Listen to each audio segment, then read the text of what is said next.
사무엘대상 16장 8절로 13절까지. 께 감사하며 그의 이름을 불러 아뢰며 그가 행하신 일을 만민 중에 알릴지어다. 그에게 노래하며 그를 찬양하고 그의 모든 기사를 전할지어다. 그의 성호를 자랑하라. 여호와를 구하는 자마다 마음이 즐거울지로다. 여호와와 그의 능력을 구할지어다. 항상 그의 얼굴을 찾을지어다. 그의 종 이스라엘의 후손 곧 택하신 야곱의 자손 너희는 그의 행하신 기사와 그의 이적과 그의 입의 법도를 기억할지어다. 아멘. 할렐루야. 우리 옆에 분과 인사합시다. 내 곁에 앉아주셔서 감사합니다. 나를 위해 기도해 주셔서 감사합니다. 날마다 기도해 주세요. 오늘 여러분, 감사는 날마다 해야 합니다라는 주제를 가지고 말씀을 전하실 때 은혜를 충만히 받으시고, 추수감사절기 절기 때만 감사하는 것이 아니라 날마다 시간대마다 감사하는 저와 여러분이 되시기 위해서 제목을 붙여봤습니다. 감사는 날마다 해야 합니다. 여러분 잘 아시는 송명희 시인이라고 여러분 아실 겁니다. 감사는 기쁨인데요, 기쁨이 없다면 그것은 진정한 감사가 아니고 진정한 감사가 나오지 않겠죠. 방금 말씀드렸던 찬양 시인 송명희님은 뇌성마비로 인해 부자연스러운 몸으로 평생을 삽니다. 그가 한 편의 시를 쓰기 위해서는 며칠간 온몸을 움직여가며 고통에 겨워 눈물과 땀에 범벅이 되어서 시 한 편이, 찬양의 시 한 편이 탄생된다고 합니다. 그는 자신의 이 몸이 너무나 추하고 고통스러워서 하나님 앞에 이렇게 기도했다고 그래요.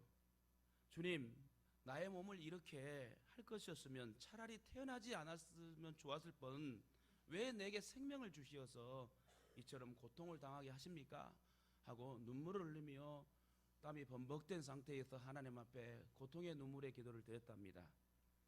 그때 고통 속에서 원망과 좌절로 생활하는 가운데 주님의 사랑스러운 음성을 들었다고 그래요.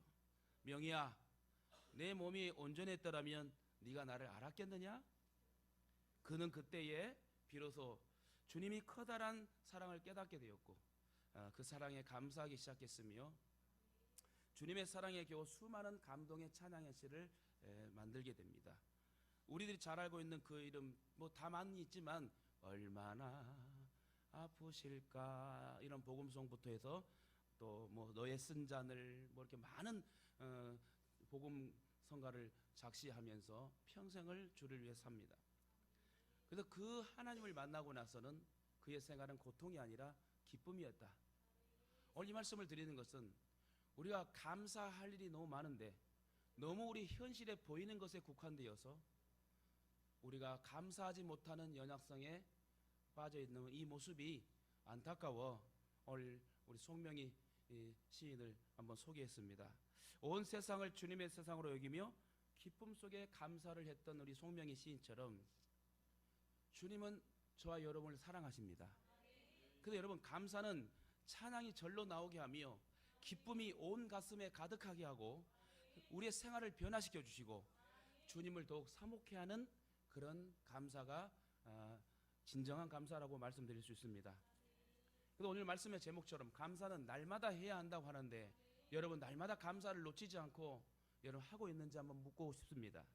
오늘 추수감사주를 맞이하여서 우리들이 가장 먼저 감사해야 할 것은 바로 하나님께서 나에게 베풀어 주신 선하심과 인자하심이에요. 하나님의 선하심이 죄에 빠져 신음하는, 또한 지옥 갈 나를, 영원히 형벌받을 나를 위해서 예수 그리스도를 보내주셨고, 그 예수 그리스도의 사랑으로 인하여 우리는 나음을 얻었고 평생을 살 수 있는, 영원토록 살 수 있는 천국의 시민권을 받았다. 로마의 시민권만 받아도 자부했던 그 시대에 우리는 영원한 천국의 시민권을 받았으니 로마의 시민권과 비교할 수 없는 특권을 가진 저와 여러분임을 여러분 기억하시길 바랍니다.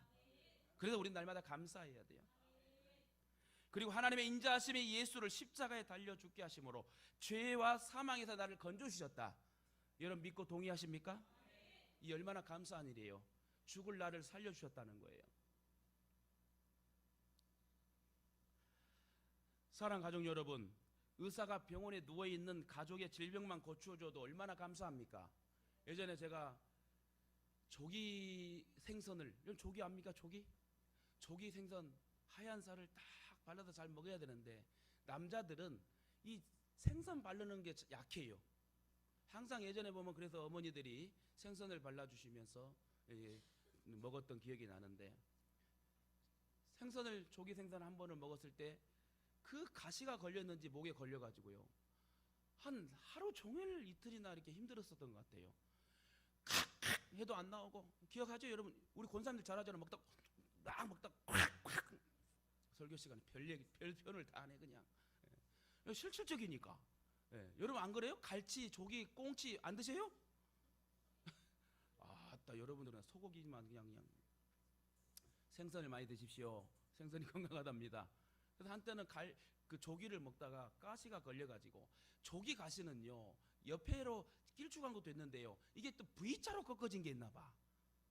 그래서 병원에 가가지고 하루 진작 가야 되는데 고생하고 칵칵 하고 해도 안 돼. 그래서 결국 병원에 가가지고, 그 병원 또 갔는데 간호사도 무뚝하고 의사도 그렇게 무뚝뚝하대요. 아휴, 내가 이 병원을 잘못 왔네. 내가 목이 답답한데 의사 간호사까지 이렇게 불친절하니 내가 오늘 일조가 안 좋네 하면서 이제 병원에 이제 진료를 받았습니다. 그랬더만 의사가 벌려보세요. 그래서 내가 벌렸어요. 더 크게요. 벌려가지고 핀셋인데 뭔지 모르지만 그걸로 금방 그 가시를 딱 빼주니 목 침 삼키는 게 좋고 너무 편안하고 좋은 거예요. 그렇게 무뚝뚝한 의사가 천사처럼 보이더라고. 그래서 우리 딸을 의사를 시켜야 되겠구나. 그때부터 제가 기도를 했는데 기도가 좀 약했는지 모르겠습니다. 끝까지 가봐야 돼. 하나님 어떻게 역사할지 모르기 때문에. 그래서 여러분, 목에 가시만 걸려도 엄청나게 고통이에요. 혹시 여러분 손 한번 들어보세요. 내가 막 평생에 가시 한번 걸렸다. 와, 다른 분들은 안 드신 분, 소고기만 먹었던 분들이요. 아무튼 여러분, 목에 가시든 감기든 손톱을 잘못 잘라가 좀 깊게 잘랐든, 그럼 여러분 엄청나게 불편합니다. 허리가 삐끗했든. 근데 여러분, 누가 다 착착착 맞춰주고 갖고 막 회복되면 얼마나 좋겠어요. 하여튼 우리를 사망에서 생명으로 옮겼는데, 가시 하나 빼주는 그런 역사가 아니라 죽을 지옥 갈 영원히 형벌받을 우리를 살리러 이 땅에 예수 그리스도를 보내셨는데 얼마나 감사한 일이에요. 저와 여러분은 축복의 자녀들이에요. 영원한 천국을 선물로 받았잖아요. 따라서 나는 영원한 천국을 선물로 받았습니다. 할렐루야. 이보다 더 큰 감사가 어디 있어요. 구원받은 자녀들에게 감격의 기쁨으로 예배하고 찬양하며 오늘 추수감사절기를 올려드릴 때 하나님 얼마나 흐뭇해 하시겠어요. 그러므로 우리에게 하나님은 선하시고 인자하신 분입니다. 그 놀라우신 하나님의 성품으로 나에게 영원한 생명을 주시고 영원한 천국을 주신 하나님께 감사하는 것이 마땅하고 진정과 감사로 더 올려드려야 될 우리의 삶이 되어야 될 줄 믿습니다. 오늘 본문은 감사와 찬양의 이야기예요. 그 감사와 찬양의 이유가 무엇입니까?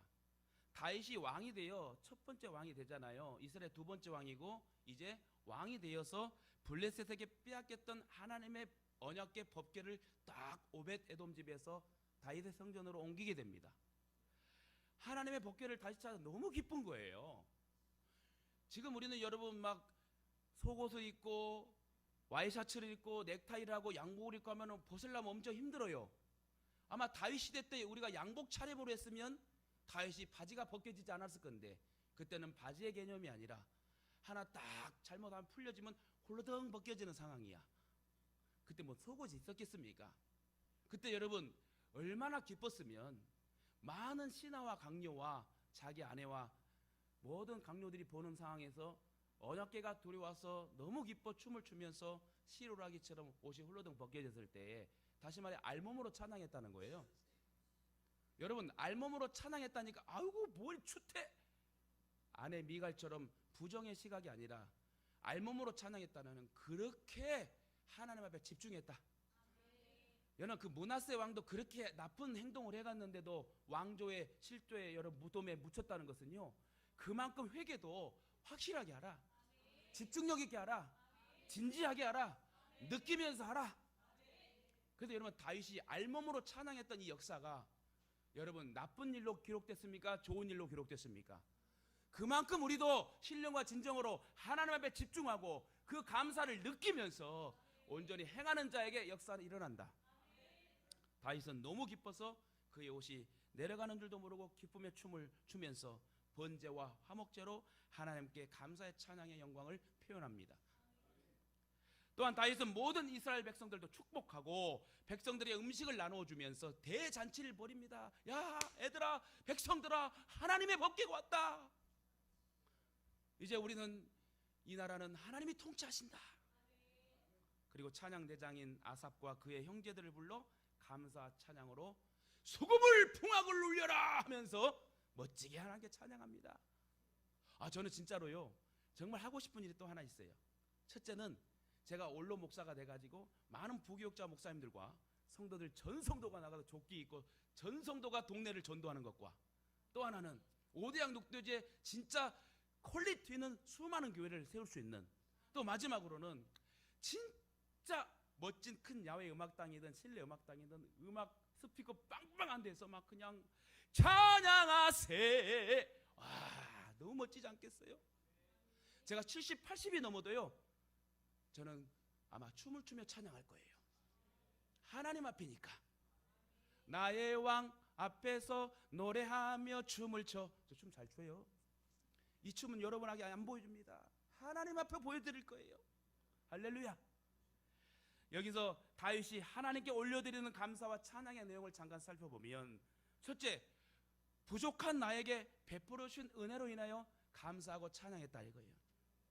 부족하고 연약한 철없는 나에게 베풀어 주신 은혜에 내가 무엇인가인데 이토록 사랑하여 주셔서 나를 이렇게 살게 하시고 예배자로 불러주시고 천국의 선물 주시고, 여러분, 내가 당장 죽어도 천국 간다는 거 감사해야 돼요. 여러분, 그게 진짜 보여야 됩니까? 오늘 그 천국과 지옥이 실감나지 않는다면 사우나탕을 다 가십시오. 거기서 한번 느껴보세요. 제가 사우나탕에 한번 잘못 들어가고 죽을 뻔하다 살아났어요. 하나님 은혜로 나오게 돼갖고 숨을 쉬면서 내가 지금까지 목회하는 상황이 됐는데, 여러분, 지옥이 분명히 존재한다고 그랬고 천국이 분명히 존재한다고 수많은 설교를 통해서 여러분에게 말씀을 드렸습니다. 그러면 우리는 이제 연수가 70이요 강건하면 80이라고 그랬는데, 금방 활같이 날아가는 이 인생 속에서 자꾸 더 흰머리가 생기고 관절, 연골 달아지면서 우리의 오장육부는 자꾸 쇠퇴해가면서 우리의 육은 후퇴해가는 상황이 우리의 인생입니다. 여러분, 제가 제일 지금 불우한 나이가 20대. 요즘 20대만 보면 막 나 저놈은 다시 육군사관학교 들어가가지고 그냥 이놈의 육군사관학교 이거 나중에 육군사관학교 내가 명예 뭐 상이라도 하나 받으면 내가 좀 속 시원할 것 같아.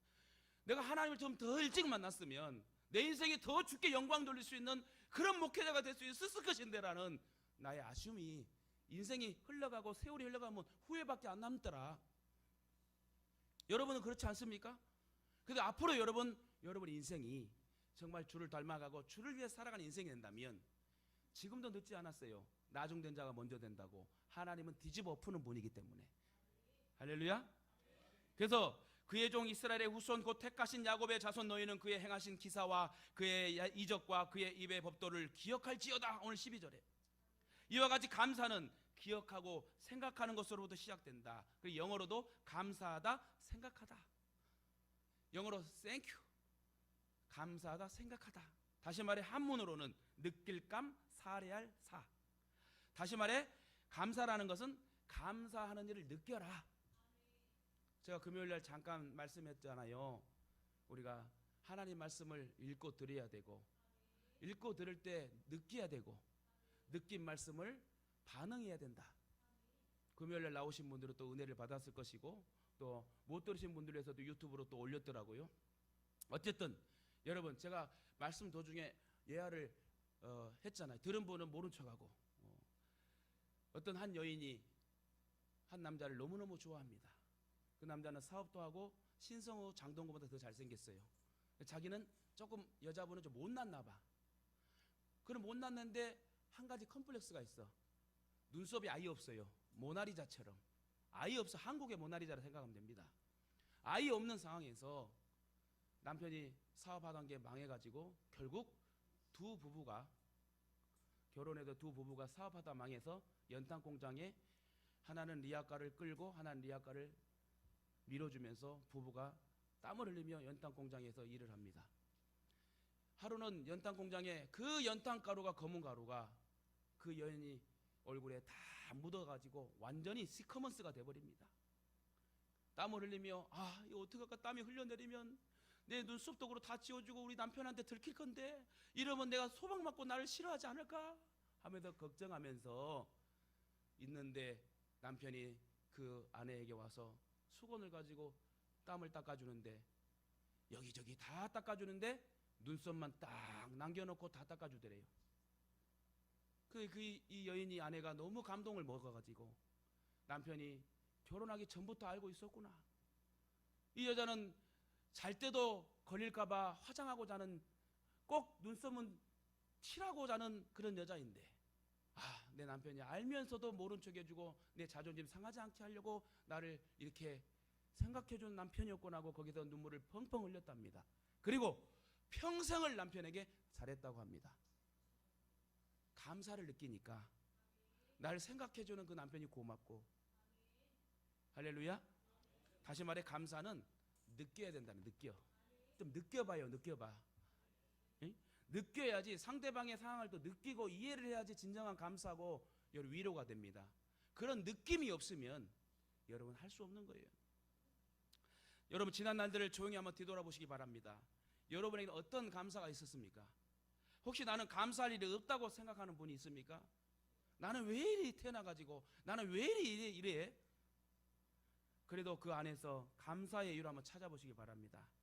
하루 사이에도 언제 어디서 무슨 사고가 터질지 몰라요. 별일이 다 터지게 됩니다. 병원의 응급실마다 환자가 넘치고요. 분당 서울대병원만 가도요. 여러분 앰뷸런스가 가도요. 누울 자리가 없어갖고 휠체어에 한참 몇 시간 앉아 있다가 그때야 응급처치를 해줍니다. 병원만 가도 막 바글바글해요. 언제 어느 때 사고가 날지 모르는 연약한 부족한 인생이 우리다. 그들 중에 누구도 자기가 원해서 병이 나고 사고를 당한 사람 없어요. 여러분 사고를 당하기 원한 사람 있습니까? 병이 나길 원한 사람 있습니까? 모두 다 자기가 원하는 목적 성취를 위해서 바쁜 사람들이고 건강하기를 원하는 사람들이겠지요.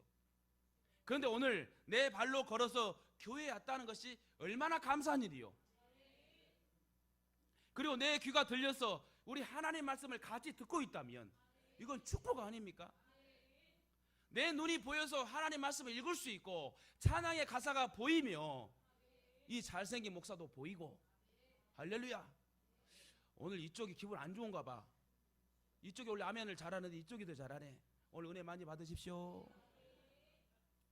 여러분, 그러므로 우리가 감사할 이유를 찾으면 얼마든지 감사를 많이 찾을 수 있어요. 자꾸 원망 불평하니까 감사가 여러분 없어지는 거지요. 그래서 이사야가 이렇게 말합니다. 이사야 1장 2절에 소는 그 임자를 알고 나귀는 그 주인의 구유를 알건만 이스라엘은 깨닫지 못한다 말합니다. 이 말씀의 뜻은 하나님의 은혜와 축복을 받고도 마땅히 드릴 감사를 드리지 못하는 사람은 짐승만도 못하다는 거지요. 은혜를 알아야 돼요. 은혜를. 배은망덕한 사람이 아니라 하나님의 은혜를 알고 하나님 함께 하신 은혜를 알고. 전쟁 뒤에 얻은 평안은 감사할 일이에요. 그러나 전쟁 없는 시대를 사는 것도 감사다.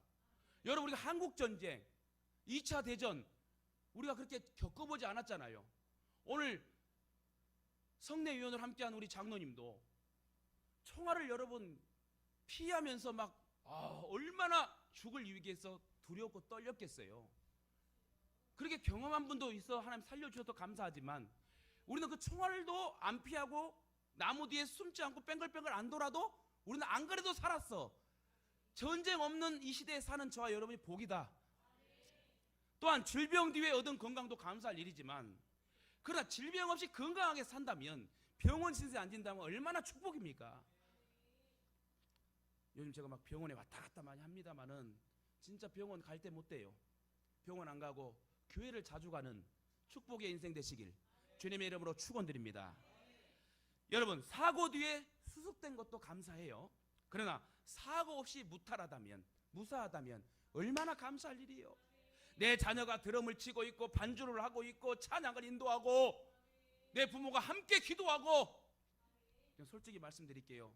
제가 설교하기 전에 찬양만 하잖아요. 에? 주가 맡긴 모든 역사에 다해 마치고 할렐루야. 나 이런 스타일인데 여기에 딱 맞춰갖고 아들이 드럼을 딱 치잖아요. 그러면 하나님 부자가 찬양합니다. 얼마나 기뻐하시겠어요. 저도 기뻐요. 와, 내 아들이 저기 드럼을 치고 있네. 오늘 여기는 내 아들이 아니에요. 저는 이제 나랑 가까운 아들인데 여기는 진짜 찐한 아들, 내 배로 낳은 아들이 아닌데 배로 낳은 아들이든 누구든 처음에 얼마나 기쁘겠어요. 할렐루야. 근데 이왕이면 감사할 거리를 찾아서 합력하여 선을 이루어 감사 올려드릴 때 하나님 영광 받으실 줄 믿습니다. 하나님은 더 큰 감사를 허락하실 것입니다. 임마누엘 칸트는 이렇게 얘기를 했어요. 촛불을 주신 하나님께 감사하면 별빛을 주시고, 별빛을 주신 하나님께 감사하면 달빛을 주시고, 달빛을 주신 하나님께 감사하면 햇빛을 주신다.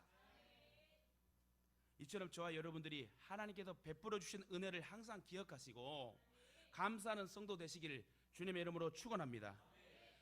두 번째로 우리가 하나님께 감사할 이유는 연약한 나를 강한 용사로 거듭나게 하심에 감사해야 돼요. 제가 오늘 청년 아까 목양실에 들어왔을 때 그 얘기했어요. 우리 교회는 작은 게 아니다. 일당 30회, 50회, 100의 역할을 하는 용장들로 지금 성장하고 있으니 이 7년의 개척 과정을 통해서 걸러지고 오합지졸의 병사가 아니라 다 장교 출신의 용장들로 지금 성장한다면 우리는 결국 준비되어 하나님 앞에 금방 쓰일 것이다. 할렐루야. 저와 여러분이 앉은 자리가 용사의 자리입니다. 아무나 앉지 못하는 자리예요. 하나님을 알아가고 하나님을 배워가고 알아간 하나님을 증거할 수 있는 복음의 증인이 진정한 용사이고 용장이다. 다윗은 이스라엘 백성은 수가 적어서 보잘것없는 백성이요 이방 땅에서 유랑하는 나그네와 같은 존재였음을 고백합니다. 당시에 강대한 나라가 있었지만 하나님께서는 연약한 이스라엘 민족을 통하여서 하나님의 놀란 축복의 통로로 삼으셨어요. 여러분, 수많은 사람들 중에 선택됐다니까요. 여러분, 뽑혔어요. 오늘 이 자리에서요, 누구누구 집사님 박수 한번 칩시다 그러면 엄청 기분 좋을걸요? 좋아요, 안 좋아요? 근데 여러분 이름을 안 부를 거야. 방송에 나가니까. 여러분, 하물며 하나님께서 내 이름을, 나를, 몸과 마음의 영혼을 뽑아주시고 불러주시고 택해주시고 내가 너를 지명하여 불러나니 너는 내 것이야. 얼마나 감사할 일이에요. 그래서 여러분은 날마다 감사해야 돼요.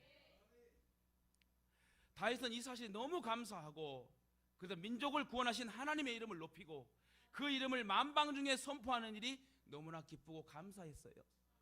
사실 우리들도 너무 연약하고 부족하지 않습니까? 하나님의 돌보심과 인도하심이 없으면 방황할 수밖에 없는 자들입니다. 작은 시험에도 쉽게 넘어지고 작은 일에도 염려 근심 가운데 또 작은 말 한마디에 상처받고 또 잘못 오해로 받아서 평생을 또 미워하며 용서치 못하고 살아가는 인생이 우리의 인생이고, 또 어떤 분들은요, 권사람 분들이, 집사람 분들이요, 평생을 믿어도 안 바뀌네. 이건 사람이 바꿀 수 없는 거예요. 하나님 바꿔주셔야 돼. 하나님 그냥 막 몽둥이로 막 팍팍 때려가지고 이기적인 거 떠나고, 또 수군거린 거 떠나고, 나쁜 마음 먹은 거 떠나고, 자기만 하는 거 떠나고. 여러분 왜 아멘 안 하죠? 여러분 해당되지 않으니까. 나 지금 다른 교회를 얘기하는 거예요. 여러분, 우리도 연약하지만 그 연약함과 나약함을 장점으로 이끌으셔서 이 훈련의 상황을 통과하여 믿음의 용사가 될 때 진정한 감사로 주님 기뻐 받으시고 우리를 아름다운 인생으로 쓰시게 될 줄 믿습니다. 하나님의 돌보심과 인도하심 없으면 방황할 수밖에 없는 우리의 연약함. 그러나 약한 나를 강하게 하시고 부족한 나에게 넘치도록 은혜를 부어주시기 때문에 이토록 사는 것입니다. 근데요, 금요일날도 잠깐 언급했지만 목회자의 특권이 또 이런 거나 봐요. 그냥 바르게 목회하고 특별히 간절히 축복의 기도를 하게 되면 신방이든 예배든 이렇게 기도하는 그 기도가요 꼭 응답돼 가지고 사는 이 성도들이 많아요. 근데 그걸 모르고 감사하지 못하는 분들도 있겠지만 또 아는 분들은 더 열심히 해서 그 복을 받더라고. 여러분, 주의 종이 여러분을 위해 기도하는 거 큰 특권이고 축복이에요. 그래서 따라합시다. 목사님을 미워하지 맙시다. 목사님 하나님 판단하시니까. 할렐루야. 내가 하나님 앞에 판단받고 매 맞을 일은 내가 매 맞는 거지. 여러분이 하나님 우리 목사님 몇 때려주세요. 그럴 일 없겠지만 옛날에 교회들이 막 그러더라고. 여러분, 주님은 우리를 외면하지 않으시고 지켜주셨습니다. 과거도 현재도 미래도 지켜주셨고 지켜주시고 지켜주실 하나님의 은혜가 여러분 가운데 있길 예수님 이름으로 축원합니다. 지금도 우리의 믿음의 가족들 가운데는 견디기 힘든 고난의 터널을 지금 통과하는 분들이 있을 것입니다. 그러나 우리는 그 가운데도 하나님 함께 하심을 믿습니다. 우리가 고속도로를 타고 가면은 터널이 있습니다. 여러분, 고속도로를 딱 밤에 가면 뭐 밖에도 안 보이고 터널도 다 어두우니까 상관없지만 낮에 여러분 바깥 구경을 하려고 하는데 계속 터널만 있다 가면 여러분 재미 하나도 없을걸요? 그 터널을 지나고 환한 햇빛과 바깥의 모든 풍경이 보일 때에 역시 우리나라 멋지다. 고난의 터널은 항상 있습니다. 그러나 그 고난의 터널을 하나님이 통과하게 하시는 거지 내가 할 수는 없다. 하박국 선지자처럼 그럼에도 불구하고 감사하는 신앙으로 살아갈 때 하나님께서는 우리를 긍휼히 여기시고 붙들어 줄 줄 믿습니다. 또한 우리는 좋은 일에도 감사하지만 힘들고 어려운 일에도 그 안에 역사하시는 하나님의 선하심과 인자심을 바라봐야 된다. 세계적인 기업의 창업자들 여러분 부호들을 보면은 대부분 자수성가한 사업가들이 많습니다. 물론 부모 잘 만나갖고 떵떵거리게 유산 물려받아고 사는 사람도 있지만 대부분 훌륭한 창업자들 표본이 자기들이 자수성가해서 고난을 통하여 하나님을 알게 되는, 그래서 대기업을 이루는 그런 간증의 부호들이 있다. 그들 중에 어떤 사업가는 자신의 성공 비결을 물어보는 기자에게 세 가지를 말했습니다.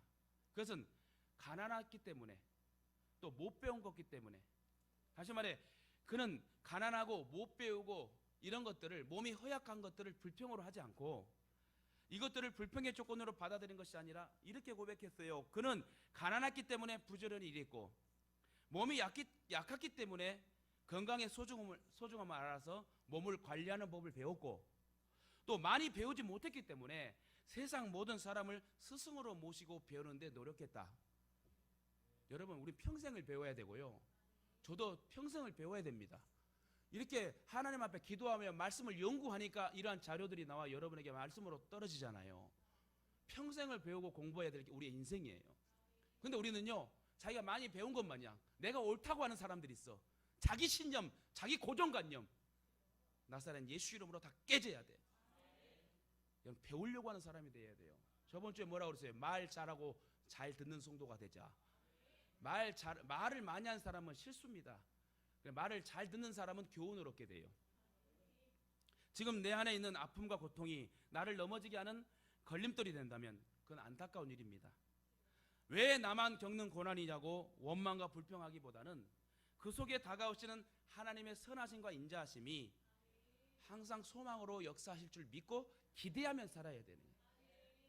주님 우리 안에 우리를 통해, 죄송합니다. 나이가 이렇게 연약한 인생이요. 주님 우리를 통해 계획하신 일, 맞아요? 네. 우리 전사님이 같이 늙어가고 있는데 예전에 학부 찬양할 때는 아주 끈짝났어요. 아주 그냥 얼마나 기억력이요? 아무튼 여러분, 근데요, 인생이 나이가 들고 세월이 가니까 하나님의 지혜가 없으면 모든 걸 할 수 없어요. 지혜도 하나님 주셔야지 잊어먹지 않고 하지요. 주님 우리를 통해 계획하신 일 온전히 이루어지도록 나를 내어드리며 감사하며 나아가는 성도 되시길 주님의 이름으로 축원합니다. 여러분, 손양원 목사님 10가지 감사에 대해서 한번 소개하고 말씀을 맺겠습니다. 우리나라의 길이 남을 손양원 목사님의 10가지 감사, 인간의 힘으로는 도저히 할 수 없는 감사를 하나님께 드린 분인데요. 저는 직접 뵈지는 못했지만 사진으로 뵙게 됐습니다.